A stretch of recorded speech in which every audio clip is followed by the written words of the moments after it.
Hasta ahora hemos visto que para cada objeto transacción, GeneXus crea una tabla asociada a cada nivel para almacenar sus datos y luego recuperarlos.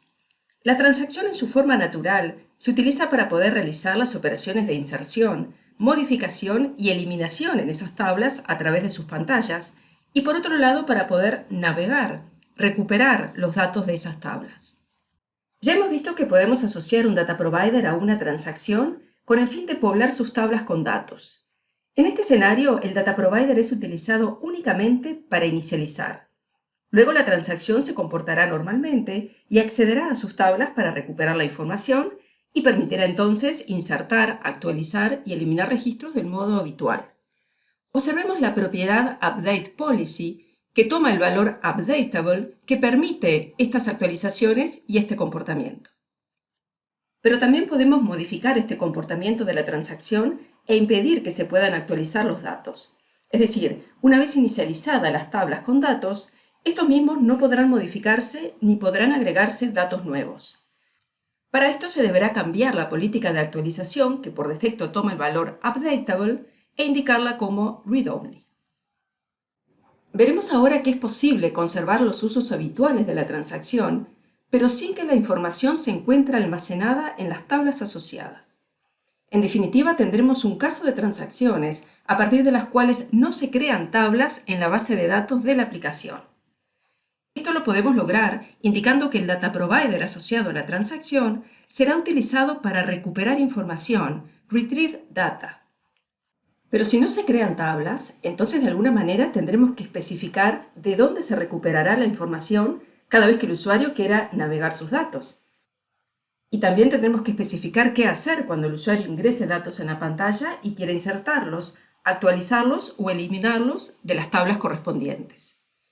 Para insertar, modificar y eliminar tendremos que programar explícitamente 3 eventos con esos nombres. Para recuperar la información de la transacción, tendremos que programar el data provider asociado a la misma. Al igual que en el poblado de datos, la propiedad UpdatePolicy nos permitirá indicar si podemos utilizar la transacción solo para recuperar información o también para actualizarla. Estudiaremos ahora un ejemplo. Vayamos a GeneXus. Supongamos que tenemos dos transacciones comunes. Factura, para representar las facturas que emite la agencia de viajes a sus clientes, ya sea por compra de viajes, excursiones, etc. Estas facturas se identifican con un número correlativo. Y recibos, para representar los recibos que la agencia de viajes le emite a sus clientes por sus compras. Estos recibos también se identifican por números correlativos entre sí. Ahora bien, el sistema contable de la agencia de viajes necesita poder manipular estas facturas y recibos como documentos en general, para luego poder manejar esos documentos en movimientos contables. En primer lugar, creamos la transacción documento con identificador compuesto por Document Type y Document ID. ¿Por qué necesitamos un identificador compuesto? Para poder determinar, por ejemplo, si estamos hablando de la factura 1 o del recibo 1. Esta transacción entonces será como una vista que unificará la información contenida en las tablas de factura y de recibo. Es decir, no creará una tabla para contener la información, sino que la tomará de las tablas correspondientes a factura y a recibo. Para eso declaramos su propiedad data provider con valor true e indicamos que usaremos dicho data provider para recibir información. Hecho esto, automáticamente GeneXus entenderá que no deberá crear la tabla asociada a la transacción, pues en ese data provider se declarará de dónde obtener los datos. En nuestro caso, será a partir de las tablas de factura y recibo asociadas a las correspondientes transacciones. Volvamos a GeneXus.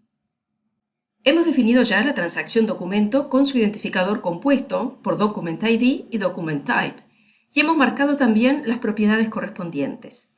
Vale mencionar que el atributo DocumentType está basado en el dominio enumerado type que toma los valores de factura y recibo. Bien, veamos ahora el source del data provider asociado a esta transacción. Tenemos un grupo documents para devolver todos los documentos que son facturas y otro grupo para devolver todos los documentos que son recibos. A partir de aquí, toda vez que ejecutemos la transacción para navegar por sus datos, se ejecutará este data provider, que será el que cargará la información apropiada en la pantalla, de modo absolutamente transparente tanto para el desarrollador como para el usuario. Nadie percibirá que se trata de una transacción sin tabla. Veamos esto en ejecución. Presionemos F5.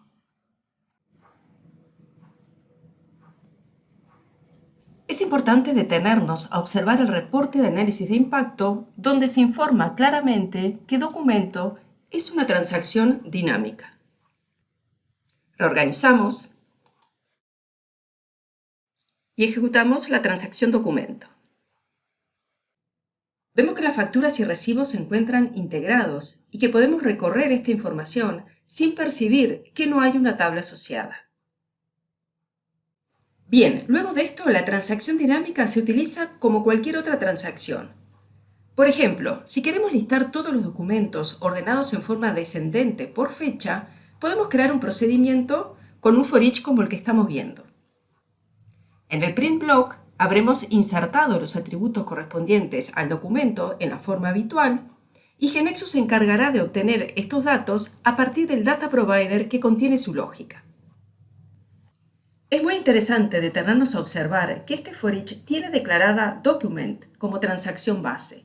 Y a partir de esto, dado que los atributos mencionados en el print block pertenecen a document, entonces GeneXus determina que la tabla base de este for each es document. Pero document no existe como una tabla en nuestra base de datos, sino que es una vista a través del data provider. Para verlo en ejecución, ejecutemos run sobre este listado.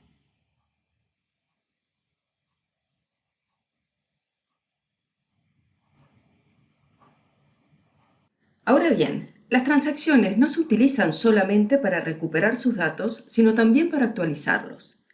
¿Cómo podemos hacer entonces, dado que no tenemos una tabla asociada a esta transacción? Observemos la propiedad Update Policy. Si esta propiedad toma el valor updatable, se ofrecerán entonces los eventos insert, update y delete en la transacción para programar cómo insertar, actualizar y eliminar la información que el usuario completa en la pantalla. Solamente el desarrollador sabrá qué debe hacer en cada uno de estos casos con esta información. Dependiendo de la realidad, se permitirán estas acciones o no. Supongamos que en nuestro ejemplo, estas acciones son permitidas. Observemos el form de la transacción. Cuando el usuario haya terminado de completar los campos de esta pantalla para insertar un nuevo documento y presione el botón Confirm, tendremos que insertar un nuevo registro en la tabla factura o recibo según corresponda, dependiendo del valor que haya ingresado en el atributo Document Type.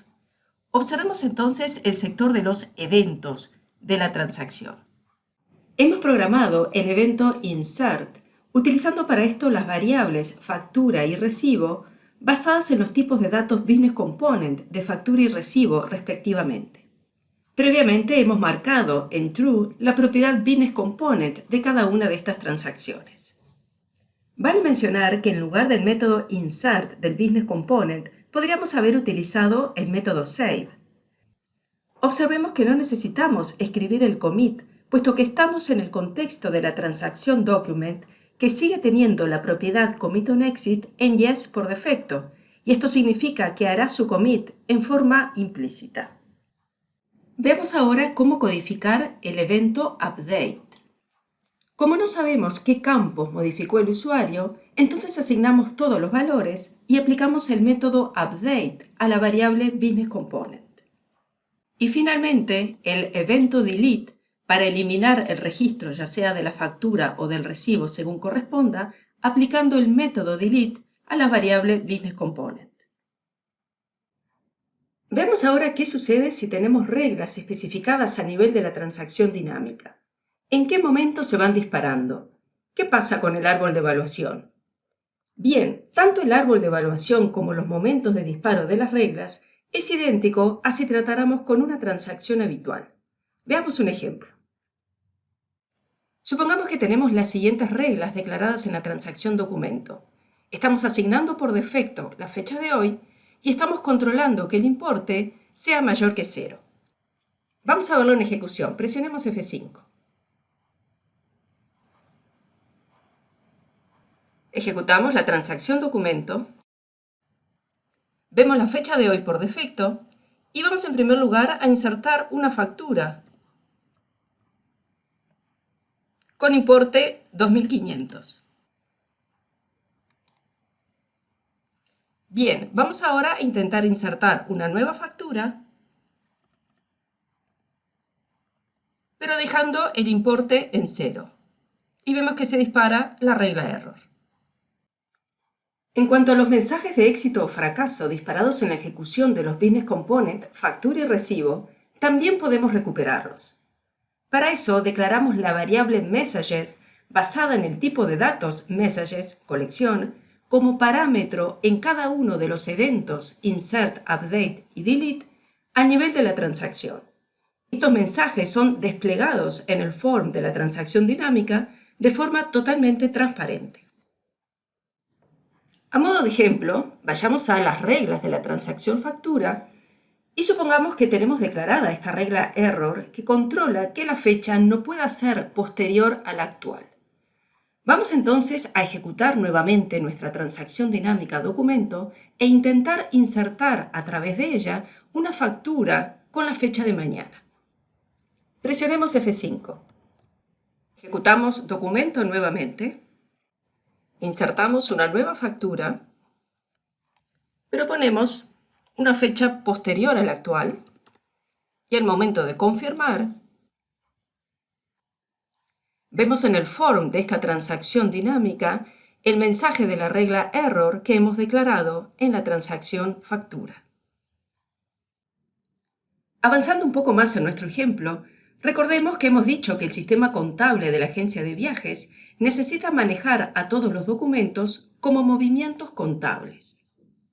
Ya que no se creará la tabla documento asociada a la transacción documento, podríamos suponer que entonces en la tabla movimiento asociada a la transacción estándar movimiento, el par de atributos conformado por document type y document ID no podrán constituir la llave foránea que deberían.